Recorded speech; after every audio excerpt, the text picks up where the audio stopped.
I-29F was the responsible one in my family. Not by choice, but because someone had to be. My parents, dad 55M and mom 53F, always struggled financially. They never seemed to get ahead, always drowning in debt, barely holding on to jobs, and constantly making bad financial decisions. My younger siblings, Luke 24M and Megan 21F, never had to worry about any of it. They got to live normal lives while I spent my childhood playing the role of the third parent. By the time I was 10, I was babysitting Luke and Megan every day after school. While other kids had playdates and extracurricular activities, I was making sure my siblings ate dinner, finished their homework, and got to bed on time. If mom and dad were home, they were usually too exhausted or too distracted to care. The moment I was old enough to get a job, I did. My paychecks never stayed with me for long. They went to groceries, rent, and whatever crisis my parents found themselves in that month. I had one escape plan: college. I worked my ass off in high school, got good grades, and landed a full scholarship to a great university. It was my ticket out. I could finally start living my own life. But when the time came, my parents sat me down with sad, apologetic faces. They couldn't afford to lose me. Who would pay the bills? Who would take care of Luke and Megan? Who would hold everything together? They swore it would only be for a little while, just until they got back on their feet. I gave in. Instead of moving away to chase my dreams, I stayed behind and worked full-time. I told myself it was temporary. A year, maybe 2, and then I'd go to school. That never happened. There was always another problem, another expense, another excuse for why I couldn't leave. I kept working, kept paying, kept sacrificing. Luke and Megan, meanwhile, lived in a completely different reality. They got new clothes, had school trips fully paid for, got to hang out with friends, and never had to worry about money. The same parents who told me there was nothing left for college somehow managed to send Megan on an international trip with her class. Years passed. I went from a part-time cashier to juggling multiple jobs, working late nights and weekends, while my parents barely worked at all.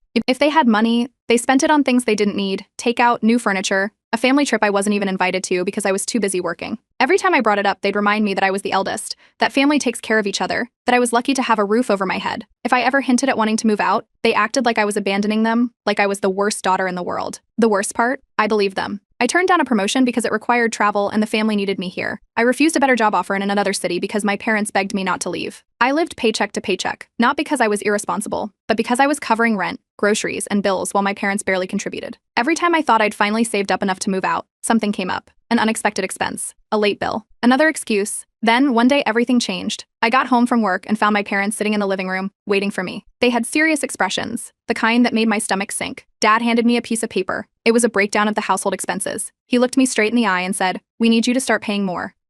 I was already covering almost everything, but now they wanted more. I asked them what they were contributing. Mom sighed dramatically, saying they just weren't making enough, and that it was my responsibility to pick up the slack. I was done. I hesitated before finally saying the words out loud. I'm moving out. Their reaction was immediate. Mom's eyes welled with tears, and Dad's face turned red with anger. I felt the familiar guilt creeping in, but this time I reminded myself why I had to do this. Luke and Megan, who had never paid a single bill in their lives, acted like I was the villain. They said I was being dramatic, that I could afford to stay a little longer, that it wasn't a big deal. I'd spent my entire life making sacrifices for this family, and the moment I chose myself, they turned on me. I packed my bags that night. As soon as I left, the smear campaign started. My parents told relatives I abandoned them. They made me sound like a monster who left them to starve. Friends started messaging me, saying they couldn't believe I'd do this to my own family. Even some extended family members called, guilt-tripping me about family loyalty. Meanwhile, my parents were still making questionable financial choices, ordering takeout instead of cooking, replacing furniture instead of repairing it all, while insisting they were on the verge of homelessness. It made me wonder just how deep their financial struggles really were. For the first time in my life, I was free, but the weight of their manipulations still lingered. I spent years believing I was responsible for them, that I had to fix everything. Now that I was gone, I had to wonder, would karma finally catch up to them? Or would they find a way to pull me back in? The silence didn't last long. Less than a week after I moved out, the messages started rolling in. Some were from mutual friends, asking why I had just up and left my family in crisis. Others were from extended family, calling me heartless for turning my back when my parents needed me most. My mom had been busy spreading her version of events, and according to her, I had selfishly abandoned them with no warning, leaving them on the verge of homelessness. Then came the financial threats. Mom sent a long, dramatic voicemail saying they were going to be evicted soon because they couldn't survive without my help. Rent was due, bills were piling up, and it was my fault they had no way to pay. A day later, Luke and Megan jumped in. Luke's message was short and angry. He told me I had ruined the family, and that I was disgusting for watching them suffer. Megan's was more guilt-trippy, rambling about how she was so stressed trying to help but couldn't do it alone. The same siblings who never lifted a finger to help before were now demanding I step back in. At first, I ignored it, but the pressure didn't stop. My phone buzzed constantly. Relatives, family friends, even people I barely spoke to were messaging me about how selfish I was. Some of them sent long paragraphs about how family is everything and how my parents sacrificed so much for me. Others weren't as subtle, straight up calling me a terrible daughter. Then, Mom dropped the health crisis card. Another voicemail. This time she sounded weak and breathless, claiming she was in bad shape and that stress was taking a toll on her heart. She said she needed me to come back, at least to help them get through this rough patch. Something felt off. I called her doctor's office and asked if there was any recent emergency. The receptionist, confused, checked the records and said everything was normal. Mom hadn't even had an appointment recently. That was all I needed to know. I sent a short message saying I hoped she was okay, but I wasn't coming back. That was the last time she used the health scare angle, at least directly. Then she took things to a new level. One afternoon, my boss called me into his office. He looked concerned, holding his phone in his hand. Apparently, my mom had called my workplace, claiming that I had abandoned my sick and elderly parents and that she was worried about my behavior. She made it sound like I was reckless, unstable, like I was making terrible decisions that could impact my job. Luckily, my boss saw right through it. He reassured me that my personal life was none of their business and that they wouldn't entertain any more calls from my family. He even joked that he'd had a few wild relatives himself and knew how manipulative people could be. That was the first time in years I felt like someone was actually on my side. But my parents weren't done yet. I started seriously considering changing my number, but before I could, my dad showed up at my apartment. I was getting home from work when I saw him standing by my door, arms crossed. The moment he saw me, he launched into a speech about how I was disrespecting them, how I was ungrateful for everything they had done, and how, as the eldest, it was my duty to take care of the family. I told him I wasn't discussing this, and he needed to leave. He didn't take that well. He raised his voice, calling me selfish, saying I wasn't a real daughter if I could just walk away like this. Neighbors started peeking out their doors, watching the scene unfold. I stood my ground. I told him to leave or I'd call security. That set him off even more. He shouted that I would regret this, that I was humiliating him, that I was tearing the family apart. When I pulled out my phone to call someone, he stormed off, swearing under his breath. That was the last straw. I bought a security camera the next day and installed it outside my apartment. Then, I blocked my dad's number. A few days passed. Then, the letter arrived. It was official looking, addressed to me, from a law firm. At first, I thought it was a joke. But when I opened it, I saw vague legal jargon attempting to hold me financially responsible for my parents. My lawyer quickly confirmed it was baseless, just an intimidation tactic with no real legal standing. I had no idea if that was even a real thing. But they were claiming that as their eldest child, I was legally responsible for supporting them. They were demanding financial compensation, saying that my departure had left them in hardship. That was the moment I knew they weren't just desperate, they were dangerous. I wasn't about to let them intimidate me. I started looking for a lawyer. If they wanted to play this game, I was ready to fight. The legal notice was a joke. That was the first thing my lawyer said when I sat down in his office. There was no law requiring adult children to financially support their parents, and their claim of financial abandonment was complete nonsense. He actually laughed while reading the letter. He told me it was an intimidation tactic, one that had no chance of holding up in court. That should have been the end of it. But my parents weren't going to let go that easily. I decided to post my story online anonymously, just to get it off my chest. I detailed everything: the years of sacrifices, the guilt tripping, the entitlement, and now the legal threats. I didn't expect much, but the response was overwhelming. Thousands of people shared similar stories. The comments were filled with support, telling me I had done the right thing. A few legal experts even chimed in, confirming what my lawyer had already told me: my parents had no case. Then, something unexpected happened. A relative I barely spoke to reached out privately. They had seen my post and connected the dots, realizing the story sounded a little too familiar. They wanted me to know the truth. My parents weren't struggling as much as they claimed. They had money. Not a lot, but definitely enough to survive. My relative had seen them dining out multiple times in the past month. They had also heard about my mom buying new clothes and my dad spending money at a liquor store. Meanwhile, they were telling the entire family they were on the verge of homelessness. I did my own digging. It turned out my parents were still spending money as if nothing had changed. They weren't saving, weren't looking for better jobs, and definitely weren't making any sacrifices. They were just hoping I'd break down and come back. Luke and Megan weren't any better. They both had jobs, decent ones, actually, but neither of them were helping. They had fully expected me to handle everything, and now that I was gone, they didn't want to step up. Word started spreading. Some extended family members who had initially sided with my parents began questioning things. They started asking where all the money was going. My dad didn't take that well. At a family gathering, one of my aunts outright confronted him. She asked how they were so broke when they were still spending money on unnecessary things. She called them out in front of everyone, pointing out the inconsistencies in their story. He exploded. He started yelling about how I had brainwashed everyone and that they had no choice but to keep spending because they were stressed. He claimed I had forced them into this position. The whole thing turned into a screaming match, and my parents stormed out after my aunt refused to back down. The next day, I got another message from Megan. She was panicking. She said people were starting to turn against them, and now she and Luke were the ones dealing with all the pressure. She didn't apologize, just complained that everything was falling apart. Then, my mom tried one last desperate move. She faked another health crisis. This time it was serious. She told family members she had been hospitalized. I got bombarded with messages, people telling me to put my grudge aside and go visit her. I called the hospital. They had no record of her being admitted. When I told my relatives to check before believing her, a few of them actually called her out. She backtracked quickly, claiming she had been seen by a doctor but wasn't officially admitted. That was enough for most people to finally stop believing her lies. Even Luke and Megan started distancing themselves. They stopped defending our parents so aggressively. Instead, they started complaining about how they were being burdened now that I was gone. Luke even admitted he was running out of money because our parents kept asking for handouts. Then, karma hit. Their landlord served them an official eviction notice. They hadn't been paying rent on time, and with no one bailing them out, it finally caught up to them. They had a few weeks before they had to leave. That's when my parents came crawling back. The messages turned from angry rants to pathetic pleas. They begged me to help them just this once. My mom even sent a voice message, sobbing about how they had nowhere to go. My dad tried to guilt trip me, saying I was leaving my own family out on the streets. I didn't respond. Then, they did something I never expected. I got a call from my bank about a suspicious loan application in my name. I never applied for a loan. The bank told me the application came from my parents' home address. They had tried to take out money using my information. I had no choice. I called my lawyer again. This wasn't just manipulation anymore. It was fraud. And I wasn't going to let them get away with it. The call from the bank came early in the morning. A loan application had been flagged as suspicious. The bank wanted to verify if I had applied for it. I hadn't. I asked where the application came from. The representative hesitated before confirming that the address listed was my parents' home. I left work early and went straight to the bank. The fraud department pulled up the application. Someone had used my personal details, full name, date of birth, even my social security number, to apply for a loan. The signature on the form was a terrible attempt at copying mine. It was identity theft. The bank immediately flagged the application and started their investigation. They told me to file a police report. There was no doubt about who was behind it. I drove straight to the police station. Filing the report was easier than I expected. I provided the loan application details, the address linked to it, and the forged signature. The officer handling the case didn't seem surprised. Apparently, fraud cases like this weren't uncommon. But when I explained that my own parents had done this, he raised an eyebrow. An investigation was opened. Within hours, the fallout began. Luke and Megan found out almost immediately. First, a string of missed calls, then messages. Luke accused me of going too far.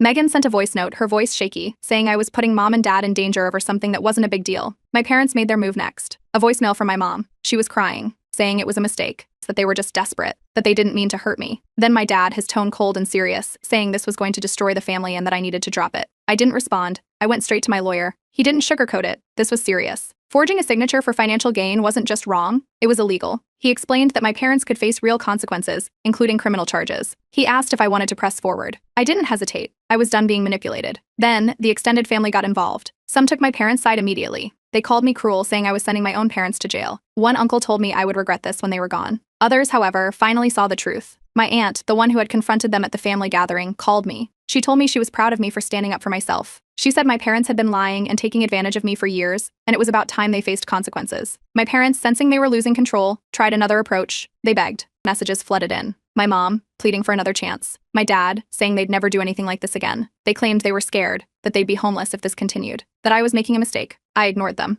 Then, Luke and Megan snapped. Megan posted a long, dramatic message on social media. She talked about family betrayal, about how she couldn't believe what was happening. She made it sound like I had attacked them for no reason.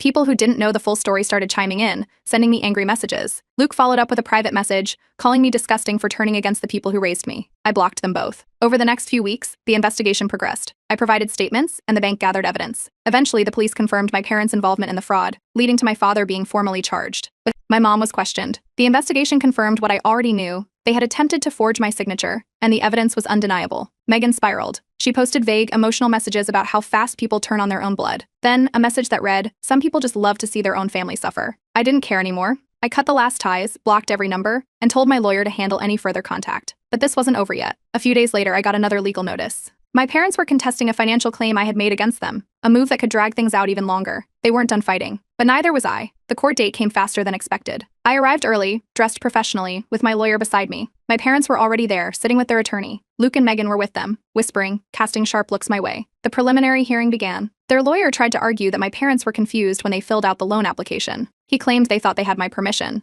that this was all just a misunderstanding. He painted them as desperate, loving parents who had no malicious intent, just a moment of poor judgment. Then, the bank's evidence was presented. The documents with the forged signature, the flagged application, the proof that my parents had repeatedly attempted to apply for financial assistance in my name. The investigator from the fraud department gave a detailed report, stating outright that this was deliberate identity theft. There was no confusion. The judge saw right through their act. Luke and Megan sat stiffly, their faces unreadable as the reality of the situation set in. My parents had nothing to stand on. Every excuse was dismissed. The ruling came down. My dad was sentenced to probation and ordered to pay heavy fines for attempted fraud. He got lucky since he had no prior record. The court was lenient. My mom barely avoided charges, but only because they couldn't prove her direct involvement beyond a reasonable doubt. They lost. Outside the courthouse, Luke and Megan were waiting. The moment I stepped out, they were in my face, furious. Luke accused me of ruining our parents' lives. Megan, her voice shaking, blamed me for everything. They called me selfish, heartless. They acted like I had dragged our family through the mud over something that could have been handled privately. I didn't argue. I walked past them. Word spread quickly. My parents' fraud case became public knowledge. People in their social circles heard about it. Their landlord got wind of it, and within days, the eviction notice was finalized. They had weeks, just weeks, to pack up and leave. Then came the final plea. My mom sent one last message. She begged me to let them stay with me just until they got back on their feet. She said they had nowhere else to go, that the family needed to heal, that I had made my point, and now it was time to fix things. I ignored it. Then I blocked her. Days later, I heard the fallout. With no money coming in, Luke and Megan were now the only financial support left. My parents started leaning on them, the same way they had leaned on me for years. Luke, once so smug about how I had abandoned the family, now had his paycheck drained every month. Megan, who had never worried about money before, suddenly had to budget. They were drowning, and I felt nothing. I moved forward. The weeks of drama, the years of sacrifice, the endless manipulation, it was all over. For the first time in my life, I was free, and I was never looking back. Cutting them off was the easiest thing I had ever done. For years, I had been the one holding everything together, working nonstop, covering bills, sacrificing my own life so they could live comfortably. Now, they were on their own, and for the first time I could breathe. Days turned into weeks, and weeks turned into months. I focused on my job. Without the constant financial drain, I finally had money, real money that belonged to me. I applied for a promotion and got it. More pay, better hours, actual stability. I even started therapy, unpacking the years of manipulation and guilt that had been drilled into me since childhood. I was finally free. Meanwhile, my siblings were sinking. Luke and Megan had to step up, and they hated it. Their paychecks, which once went entirely toward their own wants, were now being drained by our parents. Rent, bills, food, it was all on them. A mutual friend, someone who still talked to them, reached out. Apparently, Luke was livid. He had been forced to take over rent payments after the eviction, and he wasn't handling it well. Megan was struggling too. She had never dealt with financial pressure before, and now it was all consuming. They weren't mad at our parents. They were mad at me. According to them, I had forced them into this situation. If I had just continued helping, they wouldn't be drowning right now. Their golden child status was gone.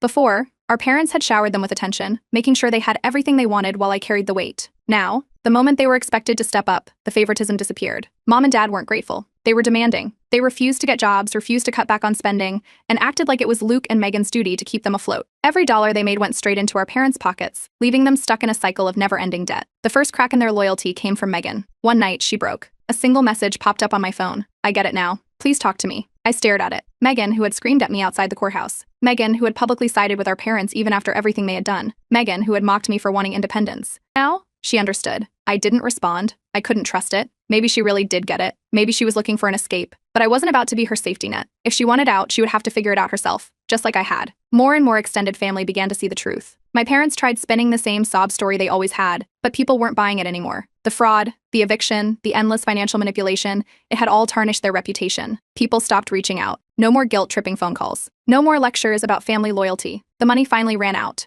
Mom and Dad couldn't afford to live the way they used to. Without my financial support, they quickly fell behind on rent. They tried borrowing from relatives, but their reputation had already taken a hit. Eventually, they were forced to move into a much smaller rental, struggling to adjust to their new reality. And me? I moved to a better place. With my finances finally secure, I found a beautiful apartment in a nicer neighborhood. I decorated it exactly how I wanted. I started saving for the future, my future, not someone else's. For the first time in my life, I had control. No more guilt, no more responsibilities that weren't mine, no more being used. This was freedom. And I didn't regret a single thing. The first sign of cracks came through a mutual friend. Luke and Megan were struggling. Badly. For months, they had done everything to avoid admitting it.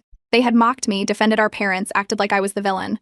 But now, with no one else left to carry the weight, they were drowning. Luke had burned through his savings. Megan was living paycheck to paycheck. Every dollar they made went straight to our parents, who still refused to work. And they were miserable. But they wouldn't say that out loud. Not yet. Instead, they complained to friends. Nonstop. They can't afford rent. They can't go out anymore. They're exhausted from covering everything. But when anyone suggested cutting off Mom and Dad, they shut it down immediately. They weren't ready to admit that I had been right. Then, Megan broke first. She sent a long email. It was full of desperation. She detailed everything. How our parents were demanding more money than ever. How they refused to look for jobs. How they sat around the apartment expecting everything to be handed to them. And then came the guilt trip. She wrote that our mother cries every night and blames me for destroying the family. I didn't respond. I had warned them. I had spent years sacrificing everything while they lived comfortably. They ignored me when I left, mocked me when I stood up for myself. And now that they were in the same position they wanted sympathy, they were on their own. More time passed. Then, the real panic set in. Luke and Megan were running out of money. Fast. They had tried to stretch their savings, but Mom and Dad refused to cut back on anything. Instead, they expected Luke and Megan to give up more. Bills, groceries, random expenses. It was never ending. And the worst part? Nobody else was willing to help. Extended family had seen the truth. My parents had burned too many bridges. Everyone knew how they treated me. They weren't going to step in and enable them now. Reality hit Luke next. He messaged me. For the first time in months, he admitted it. They never planned on being independent. They always expected someone to take care of them. They used you, and now they're using us. Then the words I never expected. I see what they did to you now. I'm sorry. I didn't trust it. Luke had been my biggest bully when I left. He had screamed at me outside court. He had called me selfish for choosing my own life. Now he was realizing the truth. I told him the same thing I had once told my parents. Prove it. Words meant nothing to me anymore. If he really saw the truth, he had to act. He asked for advice. I told him to figure it out himself. I wasn't saving anyone. Then, Megan cracked again. Another message. I'm trapped. But I can't turn on them. I didn't answer. They were learning the hard way, just like I had. But I wasn't their safety net. Not anymore. Months passed. Silence. No messages, no calls, no guilt trips. For the first time, it seemed like they had finally accepted that I was gone. Then, out of nowhere, a number I had long since blocked found a way to reach me. It was my parents. The voicemail was long, dramatic, and dripping with manipulation. They missed me. They had thought a lot about everything that had happened, they just wanted to talk. No pressure, no demands, just a conversation. I didn't buy it, but I was curious. I agreed to meet them in a public place, somewhere they couldn't cause a scene. I walked in with low expectations, knowing that whatever they had to say, it wouldn't be for my benefit. And I was right. The moment I sat down, the truth came out. They needed money. Again. This time, they wanted me to co-sign a loan for them. They swore it was just temporary, just to help them get back on their feet. They had already applied. The only thing missing was my signature. I stood up and walked out. They didn't even try to stop me. By the time I got home, my phone was blowing up. Luke and Megan were furious. They accused me of abandoning them again, saying I was selfish for refusing to help. I snapped. I told them I owed them nothing, that I had already wasted years of my life cleaning up after our parents, that if they wanted to keep being used, that was their problem. The conversation ended there, but my parents weren't done yet. The next day, they went public. A long, rambling post appeared on social media, the story of betrayal, of an ungrateful daughter who had turned her back on the people who raised her. But this time, no one bought it. People knew the truth now. There were no more sympathizers. And then, karma struck. I got a call from a mutual contact. The bank had rejected their loan. They were officially out of options. The last domino finally fell. Luke broke. He finally cut them off. He sent a message saying, "You were right. I'm done." Megan? She held on. She still believed they would change, that if she just did enough, they'd finally step up. That was her mistake to make. Me? I booked a vacation. For the first time in my entire life, I did something just for myself. No guilt, no obligations, no baggage. And then the final plea came. A message from my parents. "We'll always be your family." I blocked them. All of them. No more guilt. No more control. No more manipulation. For the first time, I was truly, fully free. A full year passed. Silence. No messages. No calls. No random guilt-tripping voicemails. I never looked back. Not once. I hadn't spoken to my parents or Megan in over a year. No updates. No curiosity. They were gone. Luke? He got out. Shortly after cutting off our parents, he packed up and moved out of state. He started over, new job, new place, new life. He reached out a few times, cautious, trying to repair what was left of our relationship. This time it felt real. There was no anger, no blaming, no begging for anything. He didn't want money or help, just a conversation. So I listened. For the first time, he admitted everything. How he had ignored the signs. How he had refused to see what our parents were. How, when I left, he had thought I was the villain, only to realize I had just been the first to wake up. He didn't expect me to forgive him overnight, but he wanted to try. I told him we'd see. Megan? She was still stuck. She hadn't left. She hadn't broken free. She had taken my place. Everything I had once carried, the bills, the rent, the burden of making sure our parents survived, was now on her shoulders. And our parents hadn't changed. Even with eviction looming, they resisted the idea of changing their habits. They barely looked for work, insisting they were too old or not qualified for most jobs. Instead of adjusting, they doubled down on trying to guilt their children into fixing their mess. The only difference? Their last golden child was running out of time. Megan had started cracking. A mutual friend told me she was exhausted, broke, that she had started questioning things, that she had even mentioned the idea of leaving. But she hadn't done it yet, because she still wanted to believe they would change. Then, the financial strain finally reached a breaking point. My parents were behind on payments for months, and their debt had piled up. With no steady income and no support, they were forced to file for bankruptcy. It wasn't immediate, it was the result of years of reckless spending catching up to them. The community knew the truth now. No one pitied them. No one helped. They had burned every bridge. And me? I was thriving. I had been promoted. Twice. I had real financial stability for the first time in my life. My savings account was growing. I had moved into a beautiful apartment, one I had picked, paid for, and decorated exactly how I wanted. No more pressure. No more stress. No more stress. No more waiting for the other shoe to drop. But for the first time, I was happy. And I had earned it. Therapy helped. A lot. Years of emotional manipulation had left their mark, but I was healing. And without my family dragging me down, I had space for healthy relationships. Friends. Dating. A life that wasn't controlled by guilt and obligations. I realized something important. I didn't have to help people just because they were family. Luke visited me a few months later. In person. No begging. No excuses. Just a real apology. And for the first time, I believed it. We weren't fixed overnight. But we started rebuilding. Slowly. Carefully. Megan wavered between frustration and loyalty. She saw how unsustainable things were, yet the idea of fully cutting ties was too much for her. When I last heard from her, she was still trying to convince herself that they would change. Maybe she never would. That wasn't my problem anymore. I had no regrets. I didn't miss them. I didn't feel guilty. I was free. And in the end, I gave up everything for my family, but they lost everything, and I gained myself.